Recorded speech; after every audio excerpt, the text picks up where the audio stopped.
सर्वे भवन्तु सुखिनः। आप सभी का स्वागत है आपके अपने चैनल जॉब्स टीम पे। आज हम लोग बात करने वाले हैं डॉक्टर मनमोहन सिंह के बारे में। हाल ही में इनका निधन हुआ है और ये अपने ज़माने के दिग्गज अर्थशास्त्री हुआ करते थे। तो सबसे पहले जन्म की बात करेंगे। 26 सितंबर 1932 को जन्म होता है पंजाब में। उस समय ब्रिटिश भारत हुआ करता था और पंजाब वाले रीजन में इनका जन्म होता है 26 सितंबर को।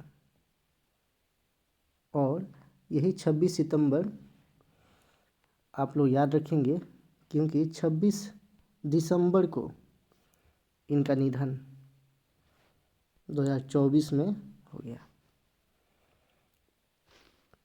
तो 26 सितंबर 1932 से 26 दिसंबर 2024 तक इनका जीवन काल है। इसमें इन्होंने जो हमारे देश के लिए कार्य किया उस पर एक बार हम लोग नज़र डालेंगे। भारतीय इतिहास में ये दूसरे ऐसे प्रधानमंत्री थे जिन्होंने सेकेंड टर्म को होल्ड किया था पीएम की पोस्ट को। फर्स्ट अपने पंडित जवाहरलाल नेहरू और दूसरे डॉक्टर मनमोहन सिंह, और थर्ड अभी जो है वो मोदी साहब होल्ड किए हैं पोस्ट। माता इनकी थी अमृत कौर और वहीं पिताजी का नाम गुरुमुख सिंह था। एक किस्सा जग जाहिर है कि जब इनके पिताजी गुरुमुख सिंह पहुंचते हैं स्कूल छोटे से बच्चे का एडमिशन कराने, तो टीचर ने पूछा कि इस बच्चे का नाम क्या है। उन्होंने बहुत ही साधारण तरीके से बोला कि ऐ भी कुछ भी नाम रख दो जी, ये कौन बड़ा होके देश का प्रधानमंत्री बनने वाला है।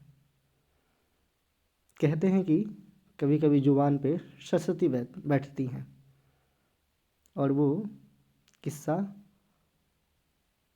सभी दुनिया देखी कि सही भी हो गया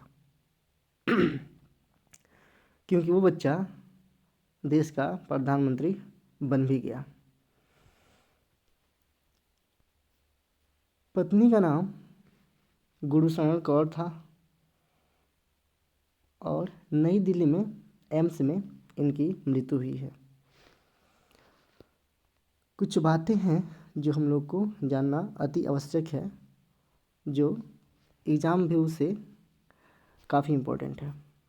इनका नाता जो है भारतीय राष्ट्रीय कांग्रेस से रहा है और उसी पार्टी से ये प्रधानमंत्री पद को भी सुशोभित किए थे। जब 1991 में दौर चल रहा था उदारीकरण का, यानी भारत में उदारीकरण वैश्वीकरण को लागू कराने वाले में जो सबसे वित्त मंत्री का रोल था वो यही अपने डॉक्टर मनमोहन सिंह थे। इन्होंने ही उस समय देश को एलपीजी लिबरलाइजेशन, प्राइवेटाइजेशन और ग्लोबलाइजेशन वाले कंसेप्ट से अवगत करवाया और देश को एक नया आयाम दिया ताकि हम लोग दूसरे राष्ट्रों की तरह ही अपने कंट्री को सक्षम बना सकें व्यापार में भी। जून 2005 में एक नया अधिकार मिला, इंडियन सिटीजन को सूचना का अधिकार मिला 2005 में। तो इसमें भी इनका बहुत बड़ा रोल था। 2005 में ही एक कंसेप्ट आता है रोजगार की गारंटी, मनरेगा का नाम आप लोग जानते हैं। तो वहाँ से सितंबर 2005 में ये मनरेगा के तहत 100 दिन का रोजगार 100 देश के लिए रोजगार का कंसेप्ट निकल कर के आता है। 2006 में अमेरिका से जो न्यूक्लियर डील हुई थी उसमें पीएम मोदी का बहुत बड़ा रोल था। कुछ बातें और हैं जो हम लोग के लिए काफ़ी इम्पोर्टेंट है। 2004 से 2014 तक 10 साल यानी 2 टेन्योर इन्होंने कंप्लीट किया पीएम पोस्ट पे। इनको जो पुरस्कार मिले हैं उनमें 1987 में इनको पद्म विभूषण से सुशोभित किया गया था।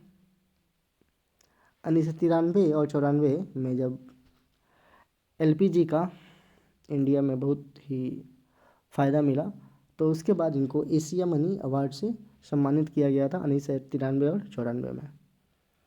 वहीं यूरो मनी अवार्ड से इनको सम्मानित किया गया था 1993 में, जो सर्वश्रेष्ठ वित्त मंत्री यानी फाइनेंस मिनिस्टर जो होते हैं उस पोस्ट पर रहते हुए इन्होंने दुनिया को दिखाया कि भारत का क्या तजुर्बा है, भारत क्या कर सकता है, और उसके लिए इनको यूरो मनी अवार्ड से सुशोभित किया गया।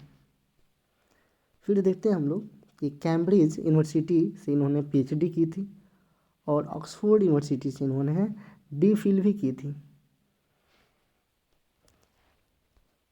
जब आधार कार्ड का कंसेप्ट आया था, यूआईडी कार्ड यानी, तो 2009 में जनवरी 2009 में आधार कार्ड के लिए इन्होंने बहुत बड़ा अहम रोल प्ले किया उसमें।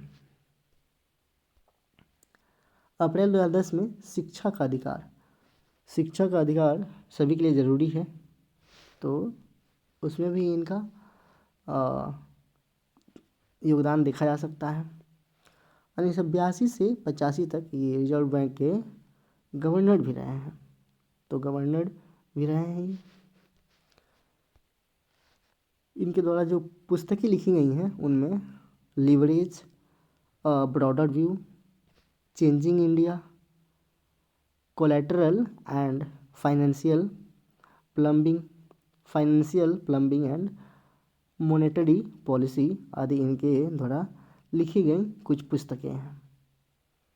तो आशा करता हूँ कि आप लोग को इस वीडियो से काफ़ी जानकारी मिली होगी और आने वाले वीडियोज़ में ऐसे ही आप लोग बने रहें।